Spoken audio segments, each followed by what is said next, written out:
नमस्कार दोस्तों। नागपंचमी का त्यौहार हमारी परंपरा और संस्कृति से जुड़ी हुई है। नागों के साथ जहाँ तमाम रहस्य जुड़े हैं, वहीं ये जीवन की रक्षा करने वाले भी माने जाते हैं। तो आइए आज हम नागपंचमी की कथा सुने। कथा में आप अंत तक बने रहिएगा और आपको कथा अच्छी लगे तो इसे लाइक और शेयर भी जरूर करें। पहली कथा के अनुसार एक राजा के 7 पुत्र थे। उन सब के विवाह हो चुके थे। उनमें से 6 पुत्रों के संतान भी हो चुकी थी। सबसे छोटे पुत्र के अब तक कोई संतान नहीं हुई थी। जेठानियां बांझ कहकर बहुत ताने देती थी।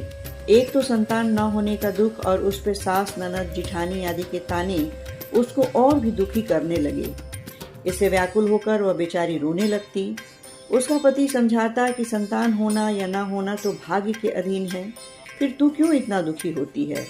वह कहती, सुनते हो, सब लोग बांझ बांझ कहकर मेरी नाक में दम किए हुए हैं।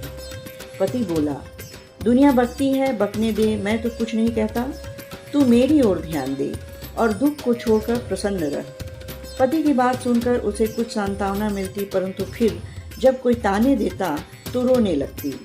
इस प्रकार एक दिन नागपंचमी आ गई। चौथ की रात को उसे स्वप्न में 5 नाग दिखाई दिए। उनमें से एक ने कहा, अरे पुत्री, कल नागपंचमी है, तू अगर हमारा पूजा करे तो तुझे पुत्र रत्न की प्राप्ति होगी।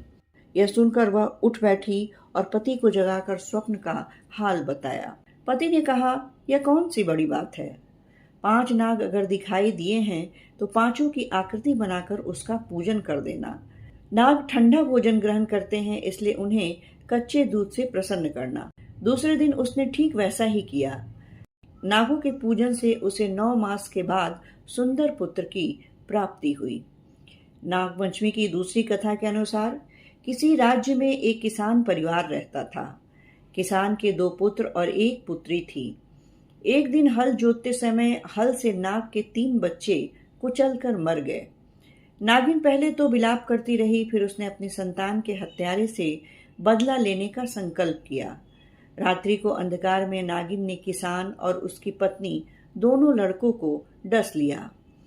अगले दिन प्रातः किसान की पुत्री को डसने के उद्देश्य से नागिन फिर चली तो किसान कन्या ने उसके सामने दूध का भरा कटोरा रख दिया। हाथ जोड़कर क्षमा मांगने लगी। नागिन ने प्रसन्न होकर उसके माता पिता और दोनों भाइयों को पुनः जीवित कर दिया।